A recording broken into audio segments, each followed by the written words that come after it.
Alors bonjour, aujourd'hui on va vous parler d'un sujet sur lequel on nous demande beaucoup d'informations, qui est le sexage des serpents.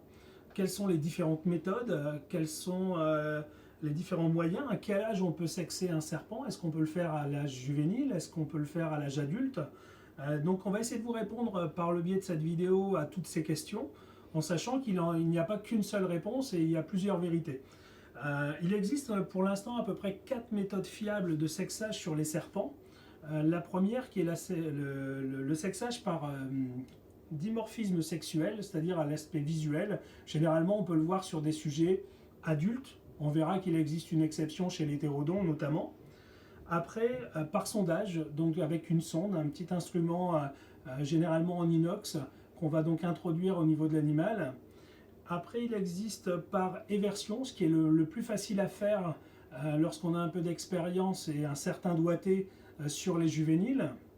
Et après, par donc palpation, c'est-à-dire lorsqu'on va faire effectuer une pression sur la queue de l'animal, entre le cloaque et la queue.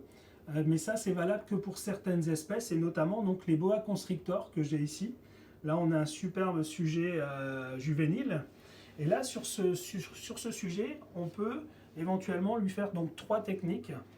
La première, donc, qui est la palpation, hein, c'est-à-dire je vais effectuer au niveau de la base du cloaque ici une pression et je vais me diriger vers la queue.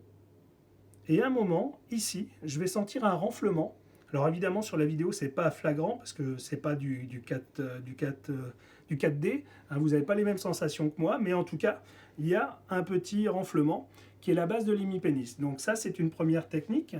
Sur ce même sujet, je vais le montrer. Alors attention, toutes les techniques d'éversion qu'on va vous montrer sont des choses qu'on fait nous depuis longtemps. L'avantage d'avoir un certain âge et donc une certaine expérience dans les reptiles font que j'arrive à faire ces gestes sans aucun problème pour l'animal. Il faut avoir du doigté, il faut savoir le ressentir, tout le monde ne sait pas le faire. Et là, je dirais que maintenant, on a acquis une certaine expérience. Donc, dans le doute, si vous ne savez pas le faire, voyez un professionnel, voyez un vétérinaire spécialisé. Ils vous aideront à faire ces gestes qui peuvent être traumatisants sur les animaux si on n'a pas l'habitude. Donc là, ici, pour moi, c'est un sujet mâle. Hein. Première technique, je l'avais senti. Là, ici, ce qu'il faut par éversion, on va bloquer au niveau du cloaque l'animal. Ici, on va bien le stabiliser et on va faire une petite poussée, toute légère, qui va permettre, voilà, de sortir un ou deux hémipénis chez l'animal. Généralement, il est vascularisé, plus ou moins prononcé en fonction des animaux, tout simplement. Donc là, ici, on a vu qu'on avait un mâle. On va essayer de vous montrer donc ici sur une supposée femelle ce que vous verrez visuellement, parce que lorsque c'est un mâle, on est toujours sûr sur la technique de l'éversion, ce qui n'est pas toujours le cas lorsque ce sont des femelles. Hop. Voilà, donc là on a. Ce qu'il faut aussi également, c'est toujours bien stabiliser l'animal. Il ne faut pas qu'il soit en panique, il ne faut pas lui faire de mal. Voilà, ouais. Ici je presse et il n'y a absolument rien qui sort. Voilà, là on a affaire à une femelle. Encore une fois, il faut vraiment, ce sont des gestes précis. Alors je ne dis pas qu'il faut avoir un niveau supérieur, mais ça demande un peu d'expérience, surtout pour les premières fois. Faites-vous aider auprès de gens qui sont habitués à ces techniques. Pour vous montrer qu'on peut le faire également sur des espèces qui ont déjà un petit peu démarré. Hein. Là, on est sur un Python Rhésus. Là, c'est un pastel pied de bol, mais qui a déjà quelques mois. On va faire donc la même chose. Là, ici, par pression, on y arrive parfois, mais c'est un peu particulier, donc c'est pas systématique. Hein. Et donc, on va utiliser toujours cette technique d'éversion. Et voilà. Vous voyez, là, il est là, l'hémipénis. Hop, alors ça arrive. Il faut savoir que lorsqu'on fait des éversions, et on le verra surtout sur des lampropeltis, bah souvent les animaux se laissent aller. Donc là ici, on a fait notre Python Rhésus mâle. On va vous montrer donc la même technique sur les femelles.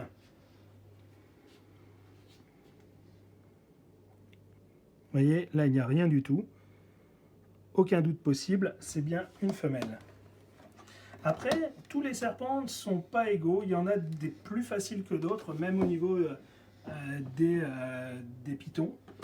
Ce n'est pas toujours les plus petits. Ici, on a un petit Antaresia childreni. Et donc là, même technique, on va vous montrer un petit peu. Vous voyez, hop, un tout petit hémipénis. Des fois, on arrive à sortir les deux, hein, puisque les serpents ont deux organes copulateurs internes.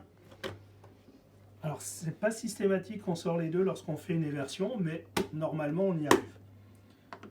Et je dirais, ceux qui me posent le plus de problèmes, à la limite, sont les Morelia spilota en général, parce qu'ils sont très très costauds, et c'est qu'une question de résistance, et lorsqu'ils sont petits, on ne peut pas toujours les sexer par sonde sans risquer de les blesser.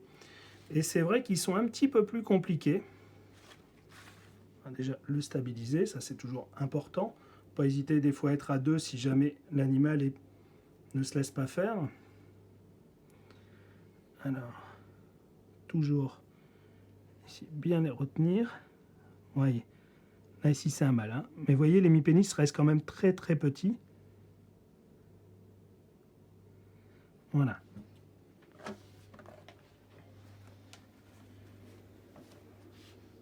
Donc là, je dirais que tous les serpents sont sexables. Pendant un moment, on parlait également que les Morelia viridis n'étaient pas sexables. Là, ici, j'en ai pas sous la main pour vous le montrer, mais c'est tout à fait réalisable. La seule chose, c'est que bien sûr, il faut faire attention parce que ce sont des animaux qui sont sensibles. Là, on va vous montrer donc les colubridés. Hein, on va partir sur nos colubridés. Petit serpent des blés. Alors. Donc, toujours la même méthode, on stabilise l'animal. Ça, c'est vraiment important. Et on va tout simplement effectuer une petite pression.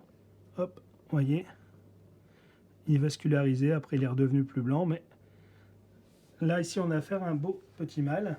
Et à la limite, vous voyez, l'hémipénis du serpent des blés, actuellement à cette taille-là, est aussi grand, voire même peut-être plus grand que celui du Morelia spilota chenei.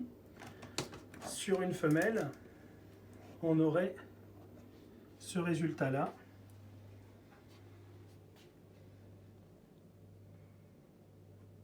C'est-à-dire rien. Alors tout à l'heure, je vous parlais de dimorphisme sexuel, hein, qu'il était possible sur certaines espèces d'avoir des différences visuelles. Et ben c'est le cas de nos hétérodons. Alors les hétérodons, on peut utiliser donc deux techniques assez fiables. La première, donc, qui est sûre à 100%, on est toujours sur notre base de l'éversion. Même chose, je vais prendre, vous voyez, hop. Ici, c'est tout petit, mais on y arrive. L'inconvénient, des fois, c'est qu'il se protège et on n'arrive pas, mais vous voyez l'hémipénis tout petit. Et la deuxième technique chez eux, c'est l'aspect visuel, où là, on aura des dimorphismes en termes de taille sur la base de la queue, même sur des petits sujets. Les mâles auront donc de la base du cloaque à la queue s'ils veulent bien se laisser faire, ce qui ne va pas être évident a priori.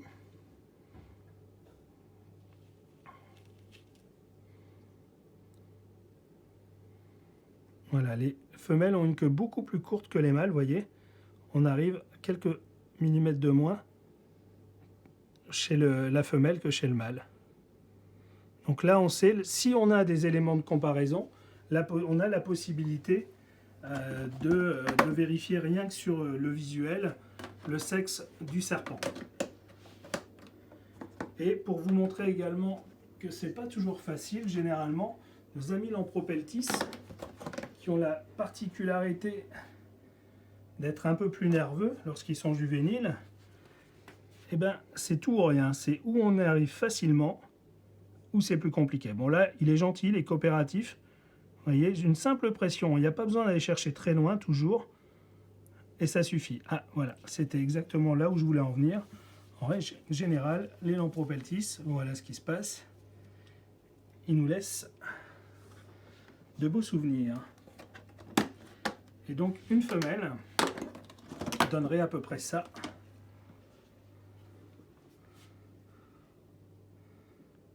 Voilà, on n'a rien du tout. Et là, on est sûr à 100% du sexage de l'animal. Alors voilà, c'était donc la méthode de l'éversion. On vous l'a présenté sur beaucoup d'espèces de serpents, de jeunes serpents, pour vous montrer un petit peu les différents hémipénis qu'il pouvait y avoir. C'est une technique, ne l'oubliez pas, qui est quand même pas simple.